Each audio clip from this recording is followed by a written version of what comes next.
정치 맞수다. 오늘은 김종혁 국민의힘 조직부총장, 윤재관 조국 혁신당 전략부원장과 함께하겠습니다. 어서 오세요. 안녕하세요. 안녕하세요. 안녕하세요. 반갑습니다. 더우세요? 어우, 날씨가 더우신 거예요? 정치가 더우신 거예요? 마음이 덥습니다. 마음이 더우세요? 아, 그러면 요 얘기는 안 더운 얘기인가요? 윤석열 대통령과 한동훈 국민의힘 대표가 어제 용산 대통령실에서 1시간 반 비공개로 만났다는 사실은 어젯밤 공개가 됐잖아요. 그렇습니다. 이건 안 더운 얘기예요? 뜨거운 얘기죠. 뜨거운 얘기입니까? 당대표 선출 다음 날 만찬을 했잖아요. 그때 만나고 6일 만인데 정진석 비서실장이 만남을 조율했다. 이렇게 전해지고 있어요. 이 만남 어떻게 봐야 돼요? 그러니까 원래 이제 그 네. 지난번에 네. 그 홍철호 정무수석이 왔을 때 네. 그때 이제 난을 가지고 왔을 때 그때 대통령을 따로 찾아뵙겠다 이렇게 얘기를 했다고 그래요. 아, 네. 대표가 신임 대표가 한동훈 대표가 그리고 이제 엊그제 이제 전화를 해서 좀 뵀으면 좋겠다. 먼저 예, 뭐 한동훈 예, 대표가 그랬다고 이제 제안을 보도가 했다. 네, 됐더라고요. 그렇게 얘기는 나오고 있던데. 그래서 예. 그 점심 시간 약속들이 다 있었는데 네. 그 바로 취소하고 그 다음 날 이제 만나시게 됐다라고 얘기하는데 저로서는 어쨌든 지금 이제 당정이 함께 가야 되는데 네. 그동안의 선거 과정에서 대통령이 다른 후보를 지지하고 있는 거 아니냐 네. 뭐 이런 얘기들이 뭐 소문이 많이 돌았고 네. 또 실질적으로 그런 뭐 모습도 좀 보여줬던 게 사실이니까 그래서 선거가 네. 끝난 다음에 네. 대통령이 다 모아놓고 야 우리 이제 같이 갑시다 이렇게 얘기를 했지만 혹시라도 서로도 앙금이 좀 남아있지는 않겠나 이런 생각을 하게 되잖아요. 아니 그때 낙선자들도 다 같이 부르셔가지고 한동훈 대표 주인공 만들기 싫어서 다 불렀나? 이런 얘기도 나왔단 그런 말이에요. 얘기도 나왔는데 네, 네. 이제 오늘 따로 이제 따로 면담을 만나서. 해서 아마 네. 이게 이번이 처음은 아닐 겁니다. 이번이 마지막은 아닐 겁니다. 또 만나실 왜냐면 거다? 앞으로는 이제 네. 과거에는 정치권에서 대통령과 당대표가 주례회동이라는 게 있었거든요. 그래서 매주 만나서 서로 얘기를 했었는데 네. 뭐 그렇게까지는 되지 않는다 하더라도 자주 만나지 않을까 그렇게 기대를 하고요. 네. 또 그 내용상에 있어서도 네. 지금 논란이 되고 있는 그 정점식 정책위 네. 의장의 그 사퇴 문제 이걸 네. 가지고서 대통령실에서 이제 오늘 브리핑을 한 거 보면 네. 대통령이 그거는 한동훈 대표가 원하는 대로 해라 이렇게 말씀하셨다고 하니까 네. 상당 부분 좀 힘을 실어준 게 아닌가 이렇게 생각합니다. 일단 화합의 모습을 보였고 한동훈 대표에게 힘을 실은 회동이었다. 뭐 그렇게 일단 의미를 보여지죠. 예. 보이신다. 어떠세요? 글쎄요. 그렇게 해석하시는 경우도 있겠지만 워딩을 보니까 또 네. 그렇진 않은 것 같아요. 어떻습니까? 폭넓게 포용하라. 네, 대통령 걱정하시지 않도록 하겠다. 이 얘기가 네. 뭐겠습니까? 포용하라. 그 얘기는 대통령이 스스로에게 자문해야 될 내용을 한동훈 대표한테 했는데요. 당내 포용을 못 해가지고 집권 여당을 계속 비대위 체제로 계속 유지시키는 방식을 택했던 사람이 바로 윤석열 대통령 아닙니까? 근데 이분이 이제 좀 급하니까 네. 포용하라. 정정식 정책위 의장을 내 사람이긴 하나 너도 갖다 쓰는 게 좋지 않겠어? 이렇게 달래기 하는 거 아닐까 싶습니다. 이렇게 해석하는 경우도 네. 있는데 결과는 네. 좀 보겠죠. 그러나 네. 한동훈 위원장이 지금 네. 나와서 좀 뭐 장고에 들어갔다는 얘기도 들리고 하는 거 보니 네. 본인의 생각과 대통령의 생각이 다른 부분을 어떻게 처리할 건가 지금 많은 고심을 하고 있는 상황 아닌가 보이고요. 달래기 한동훈 대표에 대한 달래기 그리고 윤석열 대통령에 대해서 나를 내치지 말아달라고 하는 요청 이런 이 둘 사이에 있을 이해관계가 맞아떨어져서 네. 어제 회동이 이루어진 게 아닌가 저는 그렇게 보고 있습니다. 일단 만나긴 저는 만났는데 계속이 다 뭐가 맞길 바라요. 아닌데. 계속이 맞길 바라요. 아니, 그런데 네. 대통령실에서 네. 폭넓게 포용하라 대통령이 네. 이 얘기를 왜 했겠습니까? 네. 그리고 그것을 일부러 기자들에게 언론에게 알렸지 않습니까 지금? 그래서 오늘 보도가 나오게 됐는데 네. 그 얘기는 뭐겠습니까? 친윤 친한 싸우지 말고 내 새끼도 좀 바르게 챙겨줘 이 얘기 아닙니까? 예. 뭐 그렇게 해석할 수도 있다고 보여요. 네. 근데 저는 뭐 네. 어쨌든 그래도 다른 파트 네. 한동훈 대표가 책임지고 해라 알아서 해라 이 부분에도 강조점을 두고 강조점을 싶습니다. 일단 제가 사실 인사 얘기는 조금 뒤에 여쭤보려고 그랬는데 먼저 말씀들을 하시니까 그 얘기에 관심은 관심인가 봐요. 지금 이제 한동훈 지도부가 어떻게 구성될 거냐 관심이 굉장히 많았는데 지금 우리 부원장님 말씀하신 것처럼 당직 인선은 당대표가 알아서 할 일이다. 그런데 그 과정에서 여러 사람 얘기를 들어라 이런 얘기도 했고 이 사람 저 사람 폭넓게 포용을 해서 한 대표 사람으로 만들어라 이런 얘기도 했다는 거잖아요. 그거를 지금 해석을 엇갈리게 하시는 거거든요. 말 어떠세요? 자체가 뭐 이렇게 네. 받아들일 수도 있고 저렇게 받아들일 네. 수 있도록 돼 있잖아요. 네. 근데 뭐 대통령의 언어라는 게 대부분 이렇게 딱 잘라서 뭐 1, 2, 3 이렇게 나가지는 않으니까요. 네. 대개는 좀 애매모호한 부분도 있는 건 또 사실이고 네.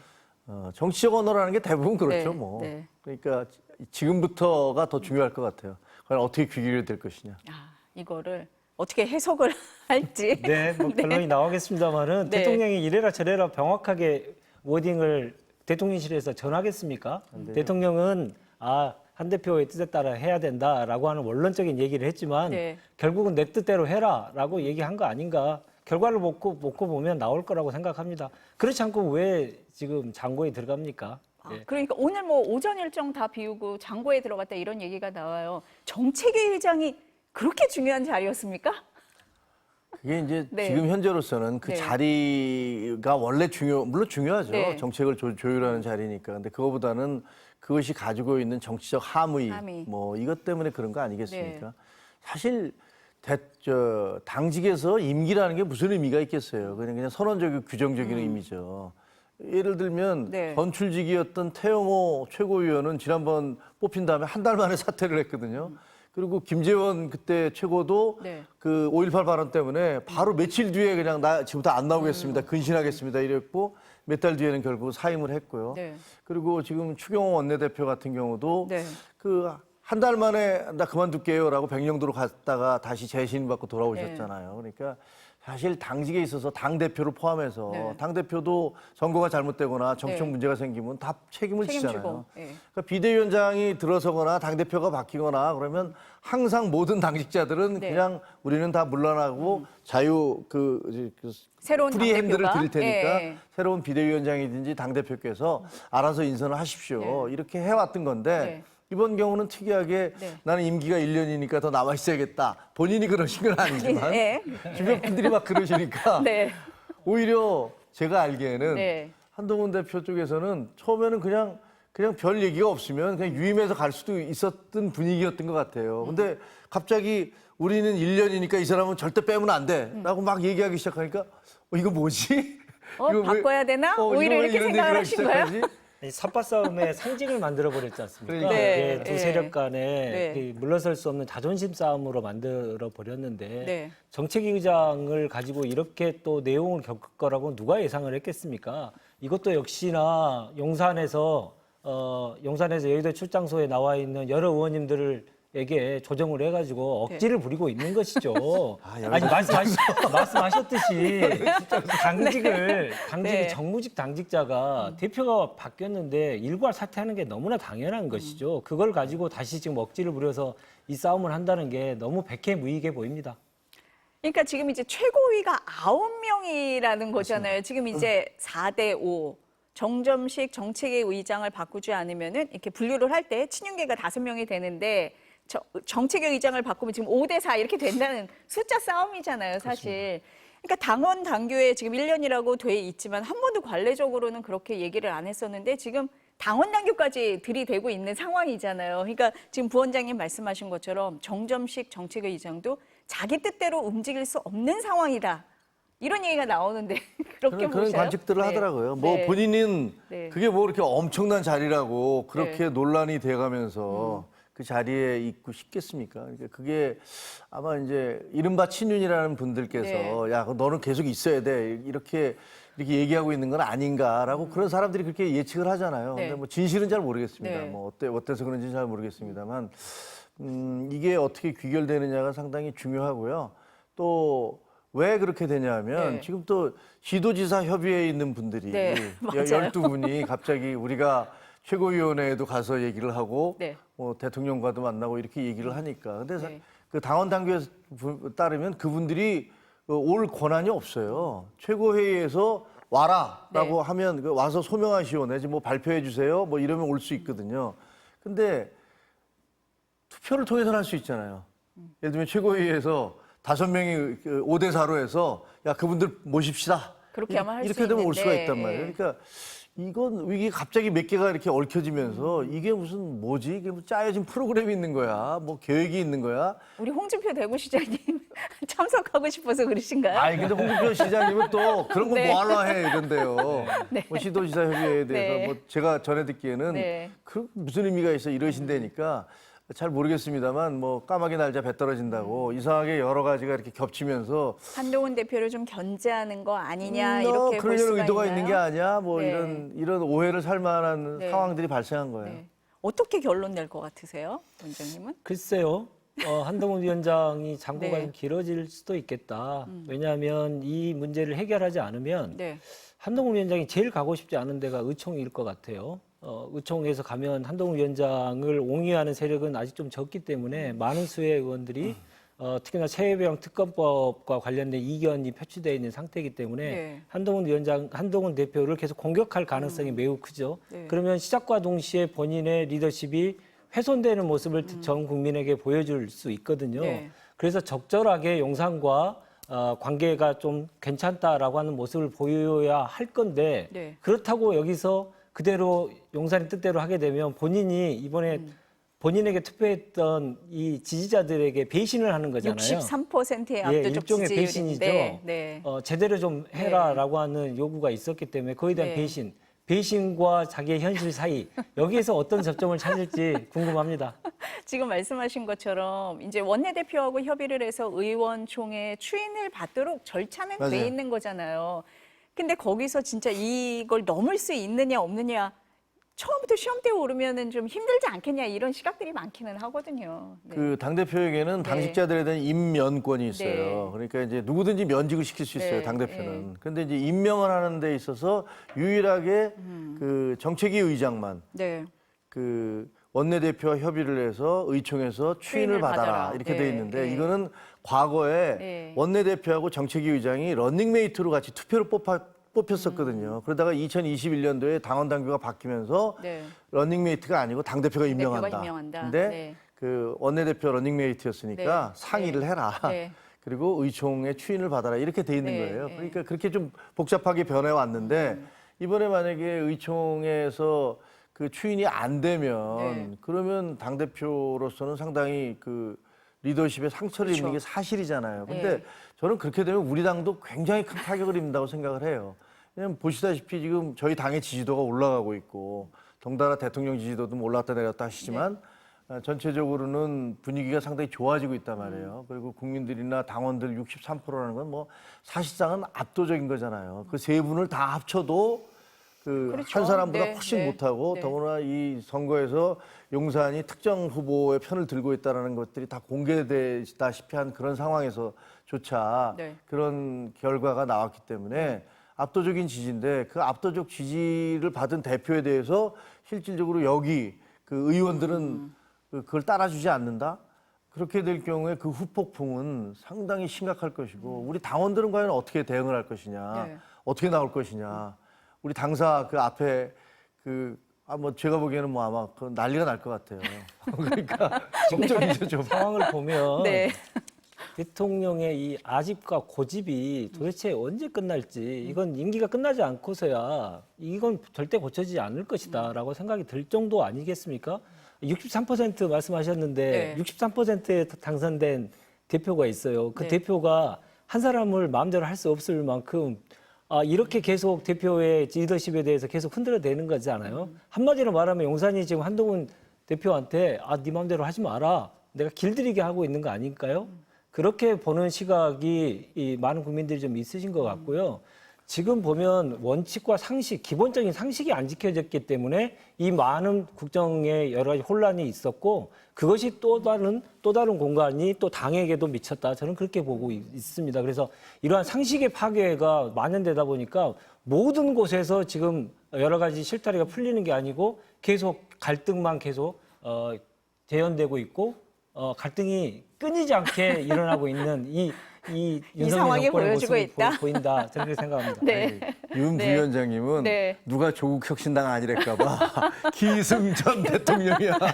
뭐든지 다 대통령이야. 아니, 사실이죠. 모든 네. 책임에 네. 뭘 좀 풀어보려고 하면 용산에서 마음을 좀 풀어야 될 거 아니겠습니까? 그리고 자율성을 좀 줘야 되잖아요. 네. 자율성을 주지 않으니 당연히 당이 무슨 야당과 무슨 협상을 할 것이며 여당은 항상 용산에 가서 거부권 행사해 주세요 하고 일로 바치기나 하고 용산은 또 거부권 행사하고 이렇게 쳇바퀴로 계속 돌고 있는 거 아닙니까? 뭐 저 거부권 행사를 요구하는 건 우리 당의 일관된 원칙이고요. 그리고 그 대통령실에 대해서 뭐 야당에서 비판하는 건 있을 수 있다고 생각해요. 우리 내부에서도 뭐 좀 운영 자체에 뭐 수직적 당정 관계가 문제가 있는 게 아니냐라는 지적들을 해왔기 때문에 근데 저는 뭐 이번 전당대회를 계기로 바뀌고 있는데 사람이라는 게 혹은 조직도 마찬가지지만 어떻게 배가 가다가 확 이렇게 돌릴 수가 없잖아요. 조금씩 돌리고 계시답니다. 네, 조금씩 돌리고 있는데요. 하나씩 돌아서요. 아니, 이렇게 돌고 있는 거예요. 이렇게 방향 전환을 하고 있는 네. 거니까 문화도 달라질 거고요. 국민들의 네. 요구는 황골탈퇴를 하라는 얘기 아니었습니까? 빨리 바꿔라. 예, 네. 지금 국정 운영을 한시라도 제대로 운영되지 않고 있는 모습을 빨리 바꿔야죠. 집권 5년인데 지금 벌써 2년이 넘어가지 않습니까? 언제까지 집권 여당의 이러한 불필요한 모습을 국민들이 계속 봐야 봐야 합니까? 되느냐? 네. 갑자기 바꿀 수 없다고 하지만 갑자기 바꿔야 지금 국민의힘도 살고 나라도 살고 모두가 살 수 있습니다. 근데 그러한 내용들에 대한 여러 가지의 얘기에 대해서 아무도 얘기를 안 듣는 것 같아요. 윤 대통령은 딱 이 생각만 하시는 것 같아요. 나 다 필요 없고 30% 콘크리트 지지층만 나는 보고 가겠다. 이 기조를 계속 유지하는 한 지금의 이 상황은 바뀌지 않을 것 난맥상은 같다. 전혀 바뀌지 않을 것이다. 그렇게 봅니다. 어느 정치인도 네. 어느 네. 대통령도 뭐 30%만 된다 이렇게 생각하지는 않아요. 그거는 그게 얼마나 위험한 수치인지도 잘 알고. 네. 근데 그 확 바뀌고 탈퇴 완결을 해야 된다는 건 우리의 목표죠. 네. 목표고 그렇게 가려고 하지만 그건 이제 우리가 이상적인 얘기고 현실에서는 어느 누구도 그렇게 옷 갈아입듯이 갑자기 정책 기조가 바뀌거나 그 관계가 이렇게 확 달라지기는 어려워요. 그러니까 그 과정에서 언제든지 잡음이 생기고 갈등이 생기고 그러더라고요. 지금 벌어지고 있는 것도 우리가 변화하는 과정에서 생겨나는 그런 일이다. 하나의 과정이라고 생각해요. 왜냐하면 과거 같으면 네. 그쪽에서 원하는 거야? 그럼 아무도 얘기 못하고 그냥 그렇게 했을 거예요. 근데 그렇지 조금 바뀌고 않고 좀 있다. 달라져야 네, 되지 않느냐라는 얘기들이 나오고 네. 있는 것도 그게 이제 당과 그 용사안과의 관계도 변하고 있는 거다라고 생각을 해요. 기대하지도 않습니다. 바뀔 거라 기대를 기대하지도 하셔야죠. 않고 그러나 기대해 보세요. 이런 생각은 들죠. 네. 개인적으로 땡큐. 계속 그렇게 싸워. 땡큐. 이렇게 생각할 수도 있지만 네. 저도 국정 운영에 참여했던 경험이 있는 사람으로서 계속 이렇게 가는 건 정말 국민에 안 대해서 된다. 무책임한 거기 때문에 네. 바꿔야 된다라고 하는 것을 야당의 주장을 계속 얘기할 수밖에 없는 것이죠. 그게 저희들의 역할인 것이고요. 지금 하나 바뀐 거 얘기해 볼게요. 그럼 제2부속실 설치. 어쨌든 조금 바뀐 겁니다. 어제 이제 대통령실에서 공식 발표를 했어요. 근데 전당대회 과정에서 한동훈 대표가 제2부속실 설치 필요하다라고 계속 얘기를 했잖아요. 두 사람이 회동을 한 뒤에 제2부속실 발표를 했다. 화답입니까? 일종의 그렇게 해석할 네. 수도 있는데 이게 뭐 꼭 한동훈 대표만의 생각은 아니었잖아요. 여러 분들이 모든 말씀을 후보가 하셨죠. 네 명의 네. 그 당대표 후보 모두가 네. 제2부속실 만들어야 된다라고 얘기를 했고 그건 뭐 그 4명 후보뿐만 아니라 네. 대부분의 의원들도 그렇게 생각을 했을 거예요. 그리고 2월 달에 대통령도 그 얘기를 하셨어요. 검토하겠다고 얘기를 우리가 했죠. 검토하고 있다 예, 예, 이렇게 얘기를 했는데 그게 이제 구체적인 시기가 이제 총선하고 맞아 떨어지니까 이게 무슨 총선용 아니야 이런 소리 들을 수 있잖아요. 아니 여당에서는 오히려 왜 총선 전에 하지 그랬어 이런 얘기도 나오긴 하던데. 뭐 그게 네. 야당에서는 뭐 일단 우리 윤 부위원장님이 준비하고 이거 계신가요? 정치적인 뭐다 막 공격할 것 같아. 그러니까 네. 그런 부분들이 이제 끝났으니까요. 오히려 그래서, 총선 지난 후가 총선 지났으니까 더 이제부터는 낫다. 네. 뭐 원래 약속한 대로 네. 그리고 저희는 뭐 저는 뭐 개인 생각이지만 네. 특감반도 필요하다고 생각해요. 특감반도 필요하다. 그거는 이제 네. 문재인 대통령께서 그걸 박근혜 대통령 때 이석수 씨인가요? 그때까지 특감이 있었죠. 사라지고 나서 예, 예. 계속 받겠다고 그래놓고서 안 받았잖아요. 그러니까 오히려 지금 윤석열 대통령 그걸 받아서 네. 우리는 뭐 그 문재인 대통령 하지 않았던 거 하겠다라는 네. 부분들 좀 보여주시면 좋겠다는 생각이 어떻게 정확한 보세요? 팩트부터 다시 한번 네. 정정을 해야 될 것 같습니다. 네. 문재인 대통령이 안 받았다라고 얘기하셨는데 국회에 총 5번, 제가 오늘 오기 전에 다시 한번 찾아봤습니다. 총 5번 공식적으로 요청을 하셨습니다. 추천을 국회에서 해달라? 추천을 해달라. 그렇게 한 것을 여야가 합의가 되지 않아서 추천을 못한 것인데 네. 그걸 또 이제 안 받았다고 표현하시니 아니, 정확하게 확인해 국민의힘이 보시고요. 추천을 안 한 게 아니잖아요. 정확히 확인해 보시고요. 예. 그 그걸 민주당이 그렇게 주도했잖아요. 그렇게 얘기하실 건 아니라고 생각이 듭니다. 부속실, 제2부속실과 관련돼서는 네. 저도 청와대에서 5년 내내 있으면서 제2부속실의 역할에 대해서 어느 누구보다도 먼저 보고 옆에서 봤습니다. 네. 그러니까 일정 정도의 그 영부인에 대한 관리라고 표현하면 너무 심할 수 있는데 투명하게 좀 일정을 해야 공인으로서의 된다. 기능을 제대로 하기 위한 기본적인 감시죠. 체계인 것이고요. 근데 그것을 하지 않았지 않습니까? 네. 지금까지 내내 하지 않으셨어요. 2년 내내. 아무리 얘기해도 하지 않으셨어요. 근데 왜 이 시점에서 했느냐? 그래서 그게 중요한 겁니다. 시점이. 왜 시점입니까? 아니 보십시오. 검찰이 배달의 검찰이 됐지 않습니까? 검찰이 출장까지 나가고 핸드폰까지 갖다 바치고 이렇게 수사하고 지금 마무리 수순에 가고 있는 거 아니겠습니까? 무혐의 될 것이라는 거 다들 예상을 하고 있고 그리고 도이치모터스 주가 조작 사건을 비롯해서 다른 또 주가 조작 사건, 삼부토건이라고 얘기되고 있습니다. 그런 내용까지 계속 나오고 최혜병 수사 무마 의혹까지 김 여사의 이름이 오르내리고 있는 그런 상황이지 않습니까? 그래서 시선 돌리기고 얄팍한 술수 계산에 의해서 나온 것이다 생각이 들고 진정성이 네. 전혀 없어 보입니다. 왜 그렇게 더 네. 생각하냐면 이렇게 악평을 하는 이유가 있습니다. 대선 때 본인은 조용한 내조를 하겠다고 했고 그런 취지에서 이부속실을 설치하지 않겠다고 한 거지 않습니까? 그렇죠. 그때도 네. 저희들이 그런 얘기했습니다. 아 지금 전국을 타개하기 위해서 지금 알파간 수술을 쓰고 있구나. 그러지 마라. 아예 공인으로서의 역할을 다할 수 있는 기구를 갖춰놓는 게 좋겠다라고 얘기를 했음에도 불구하고 지금까지 안 들었지 않습니까? 근데 지금 상황에서 다시 들었던 것은 이 카드를 들어댄 것은 본인이 되게 매우 지금 약한 고리에 잡혀 있고 그것을 시선 돌리기 해야 될 그런 카드가 필요했다. 저는 그렇게 봅니다. 아니 계속 하라고 주장을 하시다가 한다고 하니까 그거는 무슨 뭐 판을 방탄이냐, 바꾸기 이렇게 방탄하기 얘기를 판을 한다. 바꾸기 네, 위한 네. 것이다. 그러면 그냥 계속 안 하고 있는 게 맞습니까?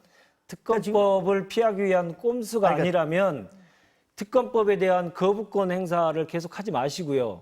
그에 대해 반대를 하지 마시고 국민들이 지금 의혹으로 삼고 있는 여러 가지 사안에 대해서 명명백백하게 수사하고 해서 그에 대한 책임을 지면 되는 겁니다. 그리고 제2부속실을 설치하기 전에 먼저 해야 될 일이 있었습니다. 대국민 사과입니다. 직접 사과합니다.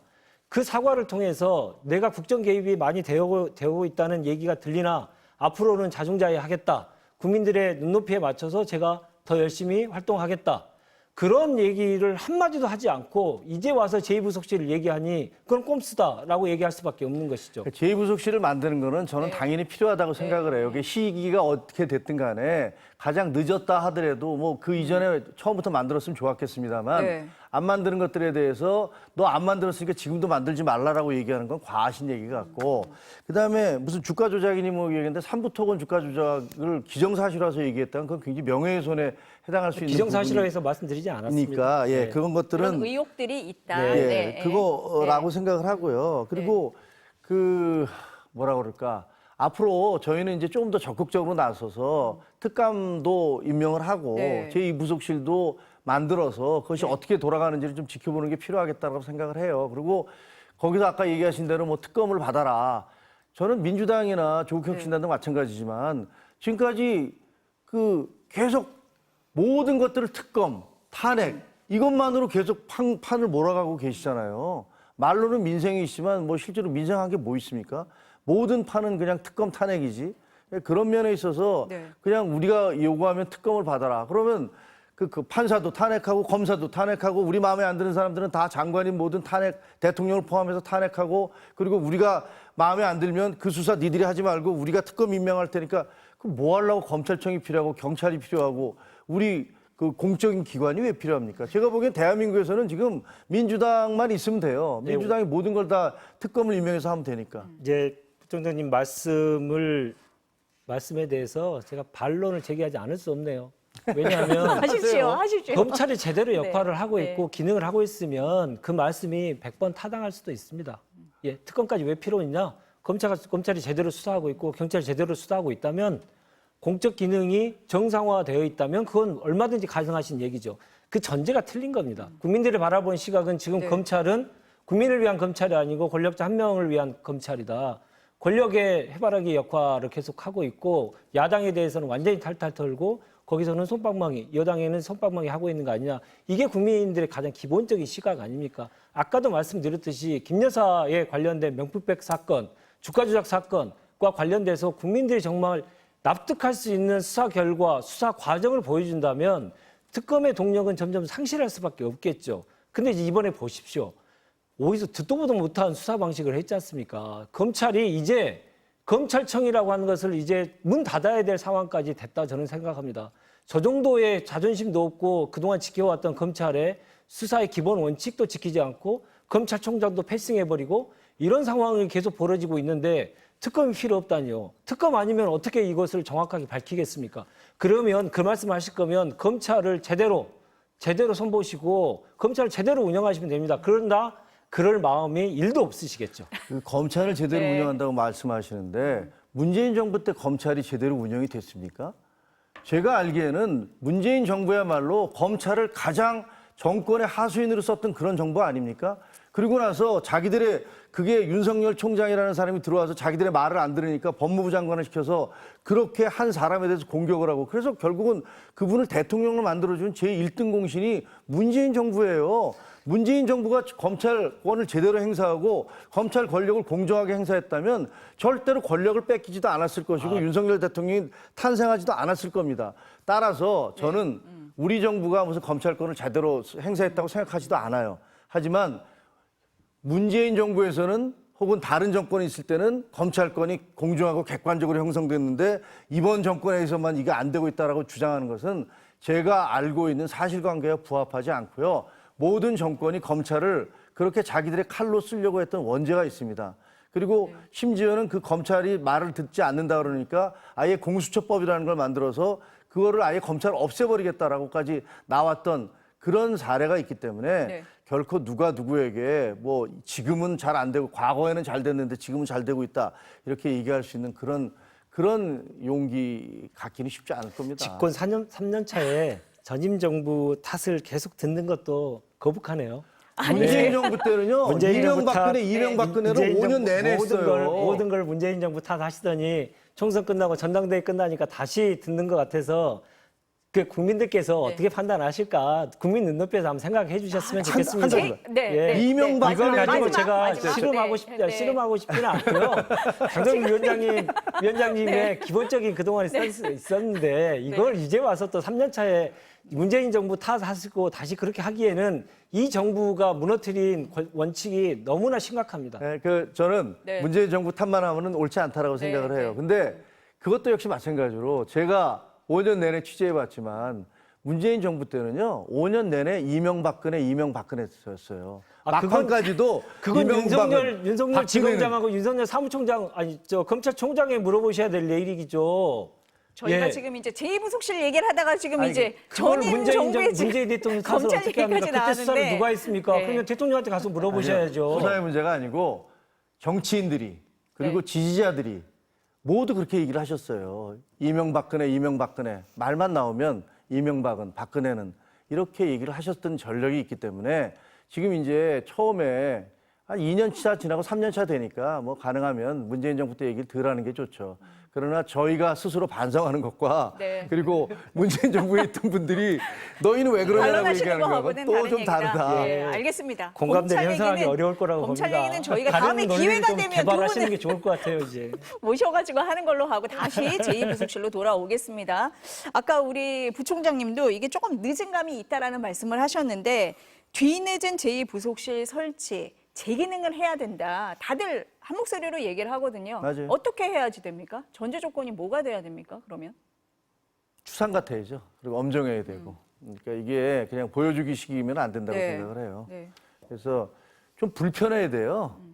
뭐 어떤 조직이 만들어졌는데 감시 조직이나 혹은 이게 서포트 조직이기도 하지만 동시에 이제 약간 그 규정하는 조직이잖아요. 근데 그런 것들로 인해서 좀 불편함을 느껴야지 불편함이 없다면 있으나 마나한 조직이죠. 그러니까 저는 그동안에 여러 가지 부속실이 없음으로 해서 저게 도와주는 조직이기도 하지만 동시에 이제 여사가 어떻게 움직이고 뭘 누구를 만나고 뭐 이런 것들 다 기록을 하고 저 동선도 짜고 이러는 조직이기 때문에 그런 부분들에 있어서 과거의 실패, 실수 예를 들면 뭐 최재형 목사하고 뭐 문자를 그렇게 뭐 주고받는다든가 혹은 뭐 이상한 사람들이 도저히 신원이 누군지도 모르는 사람들이 들락날락했다라든가 뭐 이런 부분들이 있었다면 그런 부분들을 관리하고 막고 그리고 다 검증해서 검증된 사람들만 드나들어야 되죠. 그렇게 해야 된다고 생각해서 조금 권력을 가진 분들이 좀 불편하다는 느낌이 줄 그런 정도로 조직이 해야 됐으면 된다. 좋겠다 이렇게 네. 생각을 해요. 어떠세요, 부원장님은? 상식에 부합하면 그 말씀이 맞죠. 예. 근데 핵심은 네. 김건희 여사가 바뀔 수 있느냐의 문제입니다. 부속실을 설치를 하느냐 마느냐 이 네. 문제는 부차적인 문제예요. 왜냐하면 지금도 부속실 안에 대통령 부속실 안에 김건희 여사를 전담하는 직원들이 있지 않습니까? 그럼에도 불구하고 지금 각종의 국정 개입에 국정농단에 김 여사가 개입한 거 아니냐? 의혹이 자꾸 제기가 되고 있다. 의혹이 네, 제기되고 네, 있고 네. 국민들이 눈살 찌푸리는 일들이 네, 계속 네. 되고 있지 않습니까? 결국은 제2부속실을 설치하느냐 마냐는 아주 부차적인 문제고요. 결국은 김 여사가 바뀌셔야 되는데 네. 사람이 그렇게 갑자기 바뀔까요? 저는 안 바뀔 거라고 저는 생각합니다. 왜냐하면 본인이 그동안 쭉 그 살아왔던 방식이 있고 계속 그러한 행동을 하는 패턴이 있기 때문에 쉽지 않을 것이다라는 생각이고 그 바뀌지 않는 모습에 대해서 국민들이 다시 한 번 더 분노하는 일이 곧 벌어질 수도 있다. 저는 그렇게 생각하고 없기를 바란다. 네, 제발 네. 성공하길 바라는데 네. 그 성공의 전제 조건은 부속실에 설치냐 아니냐가 아니고 김 여사가 정말 바뀌느냐, 김 여사님이 정말 바뀌느냐의 문제가 우리는 지적해야 되고 그것을 계속 지켜봐야 된다. 그렇게 생각합니다. 한 사람의 마음이 네. 바뀌고 안 바뀌고를 뭐 우리가 여기서 네. 추정하고 판단할 건 아니라고 생각을 하고요. 어쨌든 제도적으로 좀 만들어야 저는 된다. 그런 네. 개인의 어떤 네. 그 뭐랄까 기질이나 판단과 상관없이 제도와 시스템이 만들어져서 네. 그런 것들로 가는 것들이 옳다. 네. 그렇게 생각을 합니다. 네, 이번이 그런 계기가 되길 정말 바라고요. 네. 네. 다시 그런 일이 없었으면 좋겠는데 네. 쉽지 않을 것 같다. 네, 네. 그런 생각을 지울 수가 없습니다. 기승전 안 될 거야. 되기를 바라는 마음에서 우리 부원장님이 이렇게 말씀을 하신다. 이렇게 생각을 아니, 해주시면 좋겠습니다. 특히나 네. 부속실 네. 같은 경우에는 최고 권력을 직접적으로 모시는 거지 않습니까? 심기 경호에 능가할 수밖에 없습니다.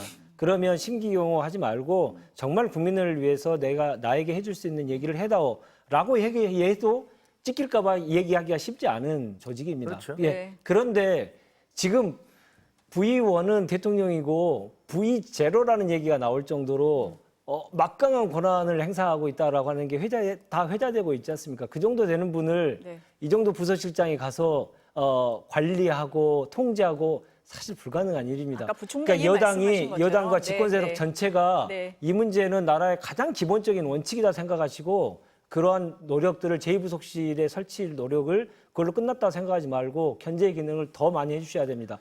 야당도 마찬가지로 그 견제 기능 해야 된다고 봅니다. 일단 지켜보시죠. 그러니까 네. 예를 들어서 만들겠다고 얘기하는데 네. 그 만들겠다는 것도 무슨 꼼수 아니냐. 그리고 만들어봤자 너는 별것 없을 것이다. 그렇게 라고 하지 말고. 예단하는 것은 그거는 어떻게 보면 우리가 어떤 상대에 대한 신의 성실에 내지는 그 선의라는 믿어보시죠, 측면에서 볼 때면 악의로만 바라보면 그렇게 네. 얘기할 수 있지만 적어도 뭐 지금 만들겠다고 하니까 선의를 가지고 좀 지켜보는 것들도 필요하다고 생각합니다. 그걸 증명하시면 됩니다. 네. 예. 네, 그걸 지켜보시는 걸로 하고 한동훈 대표 얘기 한 번만 더 해볼게요. 그 이제 여러 가지 시험대가 있는데 또 하나가 최상병 특검법이잖아요. 근데 네. 오늘 민주당 박찬대 원내대표가 제3자 추천 특검 법안도 검토한다라고 얘기를 했어요. 네. 이렇게 되면 한동훈 대표가 전당대회 기간에 얘기했던 수정안이랑 좀 겹치는 부분이 있거든요. 네. 근데 대통령실이나 당내에서는 좀 반발을 할 것 같은데 어떤 선택을 할 걸로 보세요? 저는 뭐 박찬대 원내대표가 얘기하는 게 네. 그 진정성이 있는지 여부는 잘 모르겠어요. 모르겠다. 왜냐하면 그 이전에 이재명 대표가 뭐 안 받겠다라고 네. 얘기했고 민주당에서도 공식적으로 안 하겠다라고 얘기를 했었어요. 그런데 그러다 보니까 이게 정치적으로 뭔가 좀 우리한테 이걸 받는 신용이라도 해야지 저쪽이 더 어려워지는 거 아니야? 라는 어떤 정략적이고 정무적인 그런 판단을 판단이다. 갖고 있는 네, 거라고 네, 생각을 해요. 그리고 네. 제가 듣기에는 네. 저 민주당에서 왜 제3자 특검법을 안 받으려고 하냐 하면 네. 제3자 특검법을 받으면 우리 안이 원래 잘못된 거고 야 역시 한동훈이 내놓은 대안이 맞는 거구나. 저 사람이 제대로 된 안을 냈구나. 이렇게 될 것 그런 분위기가 만들어질까 봐 그것을 우려하고 있다는 얘기를 들었어요. 그래서 저는 박찬대 지금 대표께서 네. 하신 말씀의 진정성은 좀 더 지켜봐야 된다. 그리고 그것을 위해서 진짜로 그렇다면 네. 우리가 지금 낸 이런 특검법안 네. 두 번에 걸쳐서 냈는데 이거 독소 조항이 많은 거니까 이거 철폐하고 우리 그러면 정말로 다시 객관적으로 만나서 얘기해 봅시다. 이렇게 나온다면 모르죠. 그게 아니라면 지금 그냥 수준에서는 전략적이다. 그냥 진실성이 상대방의 내분을 불러일으키기 위한 그런 돌 던져보는 것에 불과하다. 뭐 그렇게 생각해요. 어떻게 보세요, 본장님은? 저를 그렇게 비판하시더니 똑같이 말씀하시네요. 뭐를? 아니 이 문제는 처음에 네, 네. 한동훈 대표가 먼저 꺼냈지 않습니까? 예. 제3자 특검 네. 해보자라고 했는데 네. 아직까지 법안 하나 낸 거 없습니다. 그리고 당내 추인 절차를 거치기 위한 노력도 지금 하지 않고 있습니다. 이제 곧 하실 거라고 기대합니다. 근데 안 하고 있어요. 근데 그것을 계속 안 하고 있으니 아니 그러면 해보자라고 하는 내용에 대해서 왜 그렇게까지 얘기를 하시는지 모르겠어요. 그래서 결국은 국민의힘은 어떤 경우든 특검을 받을 수 없다. 특검은 절대 안 된다. 왜? 용산이 절대 불허하니까. 이걸로 보이는 겁니다. 왜? 그리고 한동훈 특검도 지금 얘기가 나올 수 있는 건데요. 최혜병 특검과 관련돼서 왜 이렇게 계속 그 한동훈 대표가 네. 선거 때는 국민 눈높이 얘기하더니 네. 끝나고 나니까 완전히 돌변해하잖아요. 왜 그랬을까? 다들 국민들 그렇게 생각하는 거 아니겠습니까? 최혜병 특검 끝나고 나면 한동훈 특검이 될 텐데 어떻게 하려고 이래? 그래서 점점 사그라지게 하는 페이드 전략을 좀 쓰고 있는 거 아니겠습니까? 이렇게 보는 국민들이 꽤 많이 있다라고 하는 것을 아셔야 된다는 거죠. 네. 그래서 결국은 네. 제3자 특검을 얘기한다면 아까 진정성 얘기하셨는데요. 진정성 있으려면 본인이 먼저 액션을 해야 됩니다. 우리 당 같은 경우에는 우리의 추천 권한이 있는 것도 내놓겠다라고 얘기했고 민주당에서는 제3자 특검 한번 검토해보자까지 얘기가 됐지 않습니까? 그러면 논의가 합의가 돼야 되는데 제일 먼저 꺼내는 사람은 이제 도망가고 없어요. 이게 어떻게 진정성이 있습니까? 진정성을 논하시려면 먼저 국힘에서 선거 과정에서 있었던 얘기에 행동을 하셔야 뭔가 된다. 보여줘야 된다. 네. 자, 이게 네. 이 우물에 가서 숭늉 찾는다는 얘기가 있는데 지금 주장하시는 게 딱 그런 것 같아요. 예를 들면 지금 한동훈 대표 같은 건 정책위 의장을 하나 교체하는 것도 지금 내부에서 이렇게 문제가 되고 있어요. 본인이 어떻게 생각하는 게 있다 하더라도 당을 정비하고 수습하고 시간이 그다음에 필요하다. 당연히 그 우리 의원들과 네. 이게 관계를 개선하면서 이끌어 나가야 될 거 아닙니까? 근데 지금 당 대표 된 지 일주일 된 사람한테 내놓으라고 하는 게. 예, 뭐 정비도 안 됐는데 너 왜 그 법안을 벌써 내놓지 않아라고 요구하는 거는 네. 우물에 가서 숭늉 찾는다 이런 네. 너무 조급하시다라는 말씀을 드릴 것 같고 네. 그다음에 돌변했다는 건 전 돌변했다는 얘기 그 이해를 못 하겠거든요. 그 말씀하시는 거 아마 장동혁 최고가 실익이 없지 않느냐 이런 얘기를 한 거를 가지고서 말씀하시는 것 같은데 그 이후에 기자들이 물어봤더니 저는 생각이 변함이 없습니다라고 당대표는 얘기를 했어요. 그러니까 돌변이라는 얘기는 맞지 않는 것 같고요. 최혜병 얘기를 하시면서 거기다가 한동훈 특검법을 얘기하시는데 그 조국혁신당에서 굉장히 열심히 주장을 하시는 걸로 알고 있습니다. 근데 저는 뭐 지난번에도 그런 얘기 했지만 아마 한동훈 특검법은 자칫하면 한동훈 대통령 만들어주기 법으로 바뀔 가능성도 농후하다. 왜? 네. 그거 뭐 엉뚱한 사람 잡아다가 과장되고 부풀려진 그런 혐의를 뒤집어 씌워서 공격하는 그 모습들 그런 것들이 국민들에게 모두 공개될 경우에 저는 그것이 결국은 자승자박의 그런 모양새를 갖추게 될 수도 있다라고 생각을 합니다. 물론 이제 조국혁신당이나 민주당에서는 아니다. 네. 우리에게 충분한 무슨 공격의 근거가 있고 특검을 할 근거가 있다라고 네. 주장을 하시겠지만 그건 지켜보시죠. 뭐. 주장하실 것 같아서 반박 기회 드려야 될 것 같은데요. 반박기예요? 네. 너무 반박할 게 많아가지고 네. 어떤 것부터 드릴까요? 큰 거부터 해주세요. 국민은 그렇게 지금 한가하지 않습니다. 한동훈 대표가 와서 실타래가 여러 가지의 문제를 빨리빨리 풀어서 전국을 타개하기를 바라고 있어요. 지금 일주일이라고 하셨지만 일주일 매우 중요합니다. 본인이 선거 때 한 얘기를 빨리빨리 해결하기 위한 노력들을 해야 되는데 지금 내부 싸움 하느라고 그 정책위장 아무것도 아닌 건 내부 싸움 하느라 시간 다 버리고 있고 그걸 용인해 주세요. 그걸 이해해 주세요. 이거 어떻게 국민한테 그런 말씀을 하실 수 있는지 저는 좀 의문이고요. 두 번째, 한동훈 대표와 관련된 여러 가지 혐의에 대해서는 그렇게 주장을 하시겠죠, 당연히요. 그러나 우리가 가져야 될 가장 기본적인 가치가 있습니다. 살아있는 권력에도 수사가 정당하게 이루어져야 된다. 네? 예, 살권수라고 하죠. 살아있는 권력에 대해서 정당한 수사를 해야 되는데 수사를 다 안고 있습니다. 안 하고 있고 출장 가서 조사하고 있고 배달의 검찰이란 그런 말까지 나올 정도가 됐지 않습니까? 한동훈 대표가 그러면 자기가 본래 살아있는 권력에 대해서 수사를 했던 사람으로서 자기에게 돌아와 있는 여러 가지 의혹에 대해서도 자기 스스로 풀기 위한 노력을 해야 됩니다. 노력했습니까? 안 했지 않습니까? 당당하면 특검 받으면 됩니다. 왜 자기에 대해서는 모든 게 다 칼이 다 피해가야 되고 다른 사람에 대해서는 난도질을 하는 겁니까? 그게 어떻게 검찰권이 정당하다고 생각할 수 있겠습니까? 그러한 질문을 국민들이 하고 있는 것입니다. 조국 혁신당 같은 경우는 조국 대표께서 2심에서 실형을 받으셨죠. 저는 대법원에서 빨리 법적 판단을 내리셔서 거기에 대한 결정을 내려주시길 바랍니다. 황우려 의원 같은 경우는 무려 몇 년 동안의 그 수사가 계속되고 재판이 진행되면서 결국은 그 임기를 다 끝냈어요. 그리고 나서 거기에 1심 유죄고 나온 걸로 알고 있는데 법적 정의가 구현되는 거 저 대단히 좋아합니다. 그래야 된다고 생각을 하고요.